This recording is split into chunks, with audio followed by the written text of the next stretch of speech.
Challis, en 1988, estableció una cronología para el desarrollo de la neuropsicología como ciencia, identificando 4 etapas que nos conducen hasta la neuropsicología actual. En sus orígenes, la neuropsicología intentó encontrar un método que permitiera determinar la existencia de lesiones cerebrales y de su localización a partir de las alteraciones conductuales producidas por dichas lesiones. Por lo tanto, se valía del método de la correlación anátomo-clínico, que consiste en buscar asociaciones entre los signos y síntomas observados en los pacientes y las lesiones cerebrales que se evidenciaban post-mortem. La etapa de los fabricantes de diagramas. En esta época se van a tomar los hallazgos de Broca, quien identificó un área al pie de la segunda circunvolución frontal que se asociaba a la expresión del lenguaje. Los hallazgos de Broca tuvieron 2 implicancias fundamentales. La primera, que el lenguaje puede resultar dañado con independencia de las demás funciones cognitivas, y la segunda, que esta función es localizable a nivel cerebral.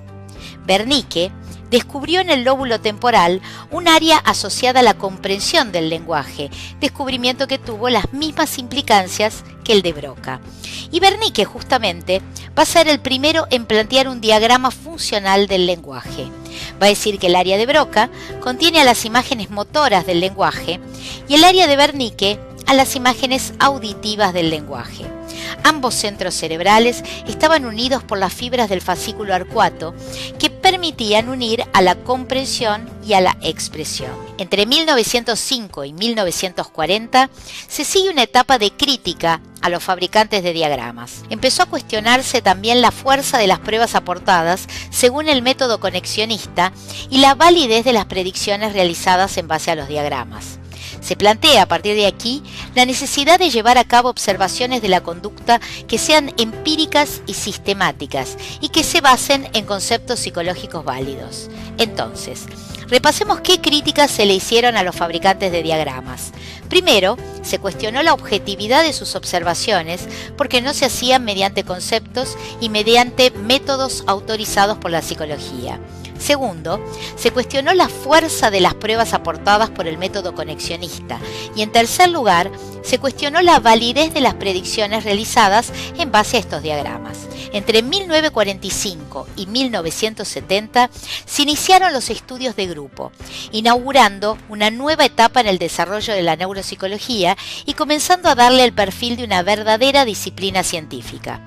La metodología de los estudios clínicos de caso único va a ser sustituida por la metodología propia de los estudios psicométricos de grupo. Cabe recordar que para ese entonces había terminado la Segunda Guerra Mundial, dejando a gran cantidad de lesionados cerebrales, lo que permitió estudiar a los pacientes en forma grupal mediante la aplicación de tests estandarizados para la medición de la función cognitiva.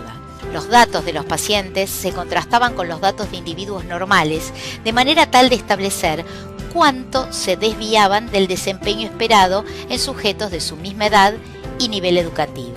La observación de la conducta dejó de ser una tarea clínica y fue sustituida por la aplicación de tests psicológicos tipificados. En la etapa de la neuropsicología psicométrica, lo que se buscaba era desarrollar instrumentos o baterías que permitiesen discriminar a sujetos lesionados de sujetos sin lesión cerebral.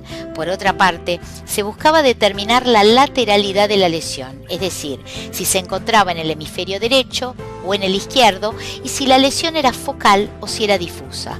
El trabajo de los neuropsicólogos psicométricos se basaba en la comparación de los perfiles del desempeño cognitivo entre pacientes y sujetos sanos y entre pacientes con diferentes lesiones o diferente patología neurológica. Todos los países europeos formaron grupos de investigación dedicados al análisis de la organización cerebral de la actividad cognitiva y sin duda fue en esos tiempos cuando la neuropsicología se estableció definitivamente como un área de actividad científica y profesional. Etapa de la neuropsicología cognitiva.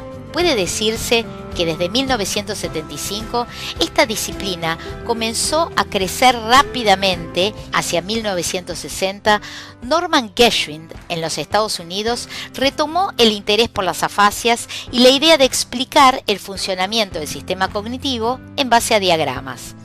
revalorizó los trabajos de Wernicke y Lichtenstein, planteando que los trastornos afásicos se explicaban sobradamente mediante la interpretación realizada por estos autores y trabajó en la explicación de los síndromes corticales mediante la transmisión de información entre centros ubicados en la corteza cerebral. Gershwin y el grupo de Boston fueron los responsables de que la neuropsicología haya retornado al estudio de caso y a la explicación de los procesos cognitivos mediante diagramas. Esta etapa continúa hasta la actualidad y en gran medida, y de hecho se considera que es el área con mayor desarrollo en la psicología y dentro del ámbito de las neurociencias.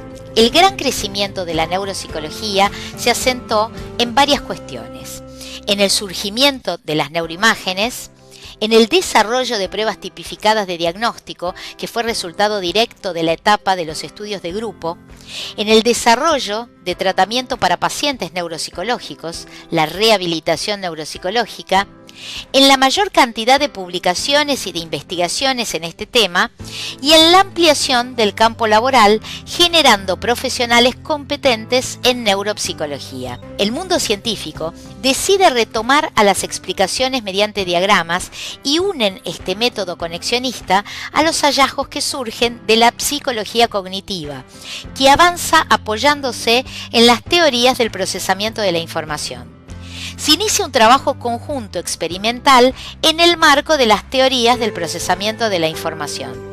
Los diagramas planteados por la neuropsicología cognitiva no refieren ya a centros cerebrales, como en la primera etapa, sino que son diagramas que representan conexiones entre diferentes componentes del sistema cognitivo.